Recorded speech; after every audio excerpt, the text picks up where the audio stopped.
जय हिंद। आज हम डिस्कशन करने वाले हैं यूपीएससी टेस्ट सीरीज, जिसका ये पार्ट 1 है। हमारा पहला क्वेश्चन है, which of the following writs can be issue by the high court to enforce fundamental rights. High court कौन से रिट्स इशू करता है फंडामेंटल राइट को एनफोर्स करने के लिए? पहला है हेबियस कॉर्पस, दूसरा है मैंडेमस, तीसरा है सेरोररी।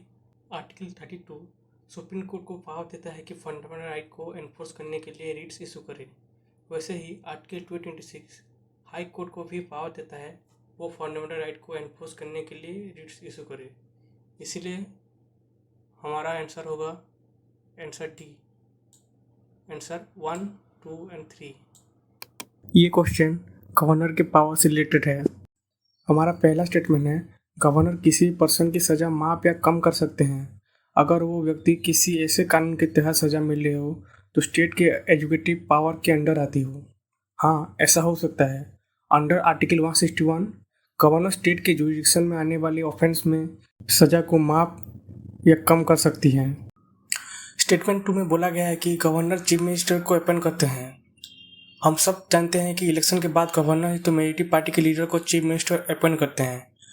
और स्टेटमेंट 3 में बोला गया है, गवर्नर किसी बिल को स्टेट लेजिस्लेटर के पास किए हो प्रेसिडेंट के विचार के लिए रिजर्व कर सकते हैं।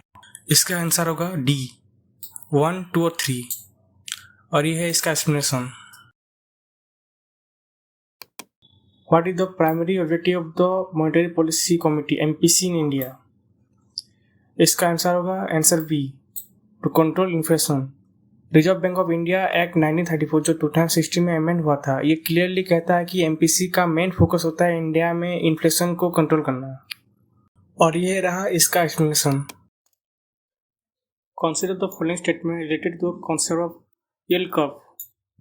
पहला स्टेटमेंट है, a normal yield curve indicated the long term interest rate are higher than the short term interest rate. एक नॉर्मल यील्ड कर्व तब होता है जब long term interest rate short term interest rate से ज़्यादा होता है। इसका रीजन यही है कि इन्वेस्टर को अपना पैसा लंबे समय के लिए इन्वेस्ट करने पर ज़्यादा रिटर्न चाहिए।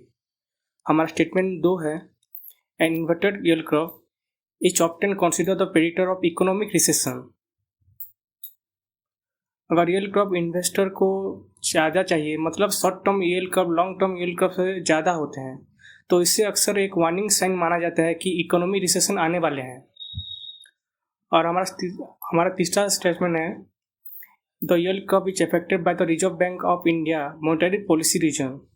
RBI की मॉनेटरी पॉलिसी डिसीजन जैसे ही रेपो रेट्स और रिजर्व रेपो रेट्स को में चेंज आते हैं, शॉर्ट टर्म इंटरेस्ट के लिए डायरेक्टली अफेक्ट करते हैं। तो इसका आंसर होगा डी, 1, 2 और 3। और ये रहा इसका explanation. The term La Nina is associated with, इसका आंसर है oceanic current.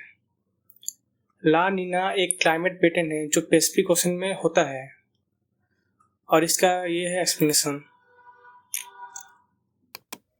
Which of the following gases are contribute to the green house effect? पहला है कार्बन डाइऑक्साइड, दूसरा है मीथेन और तीसरा है ओजोन लेयर। इसलिए the correct answer using the code given below. इसका आंसर होगा डी, 1, 2 और 3। हम सब जानते हैं कि कार्बन डाइऑक्साइड, मीथेन और ओजोन लेयर तीनों ही कंट्रीब्यूट करते हैं ग्रीन हाउस इफेक्ट को। और ये रहा इसका explanation. Consider the following statement regard the impact of the climate change on coastal ecosystem. पहला स्टेटमेंट है, sea level rise can lead to endurance of coastal wetland and mangroves. Sea level rise एक indirect result है global warming के, जिसमें glacier और ice का पिघलना शामिल है। हमारा दूसरा स्टेटमेंट है, ocean acidification threaten coral reefs. Ocean acidification तब होता है जब ओशन एटमॉस्फेयर से ज़्यादा कार्बन डाइऑक्साइड एब्जॉर्ब करता है। और हमारा तीसरा स्टेटमेंट है, increase frequency of cyclone is on related to climate change. हाँ, ये बात सही है, लेकिन क्लाइमेट चेंज से ओशन की टेम्परेचर बदलता है और ज़्यादा पावरफुल और इंटेंस साइक्लोन जन्म लेता है। तो इसलिए हमारा आंसर होगा आंसर ए, 1 और 2 ओनली। और ये रहा इसका explanation. The quit India movement was launch in answer C, 1942 during the Bombay session. Which of the following ruler were associated with Vijayanagar empire? पहला है कृष्णदेव राय जो कि बिलोंग करते हैं विजयनगर एम्पायर से। दूसरा है हरिहर वन जो कि को फाउंडर थे विजयनगर एम्पायर के। और तीसरा है राजा राजा चोलो जो कि चोलो डायनेस्टी बिलोंग करते हैं। तो हमें पता है कि हमारा आंसर होगा आंसर ए 1 और 2 ओनली। और ये रहा इसका explanation. What is the function of light emitting diode LED? इसका आंसर होगा answer A to convert electrical energy into light. और ये रहा इसका एक्सप्लेनेशन।